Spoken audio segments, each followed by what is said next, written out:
Hello! Today's extinct animal we will be learning about was one of the 5 species of wattlebirds native to the northern island of New Zealand. They could be found in the mountainous forests or lowland regions, though perhaps not year-round, as they may have alternated between these habitats depending on the season. These birds enjoyed feeding on nuts, fruits, and wood-dwelling insects. As you can see, males and females were very distinctive from one another. As a matter of fact, ornithologist John Gould, who first described them in 1836, first assumed them to be completely different species. Though they were both mostly black with stark yellow wattles and white tails. Just look at the beak on this girl. Yep, that's right, this lovely lady is the one boasting this interesting style of beak here. Meanwhile, males had smaller, shorter beaks that you would expect on any ordinary avian. But the two sexes of this species would use their differences to help one another. The gentleman would use his short beak to pick apart the bark, and then his lovely girlfriend would use her hooked one to bore holes and reach the juicy grubs that she couldn't have otherwise gotten without the extra help. In turn, she shares some of the grubs that her boyfriend couldn't have gotten without her. Isn't that beautiful? Mates bred between the months of October to February and produced 2 to 4 eggs per clutch.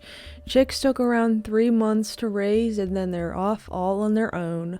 To the Maori people of the region, the birds were tapu, or sacred.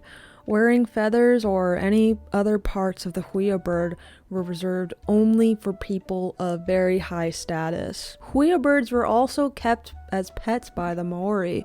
They supposedly had no fear of humans, so they could be captured with bare hands. Yeah. Apparently, the Maori kept them in cages and could even teach them a few words, which is pretty neat. Well, in the 1840s, European settlers arrived to New Zealand, and with it, invasive rats and deforestation of the natural habitat.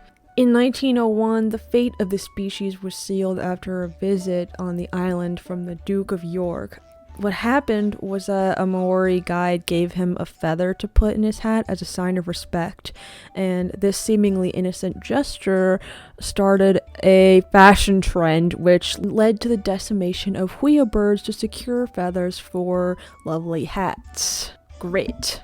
Basically, the feathers that were so sacred, yeah, anybody could wear these now. They leave it to colonizers to ruin everything, I guess. Although many credible sightings persisted for decades onward, the last confirmed sighting of the Huia bird was on the 28th of December in 1907. Oh, and one more thing. So apparently not too long ago, I don't remember which year, I'm gonna have to fact check this, but a Huia bird feather sold for like $28,000 or something. It's pretty freaking crazy, dude. I mean, I get that the feathers and stuff were pretty rare, but dang, bro, you just auctioned it off like that. And I don't know, I just thought that was a interesting piece of information.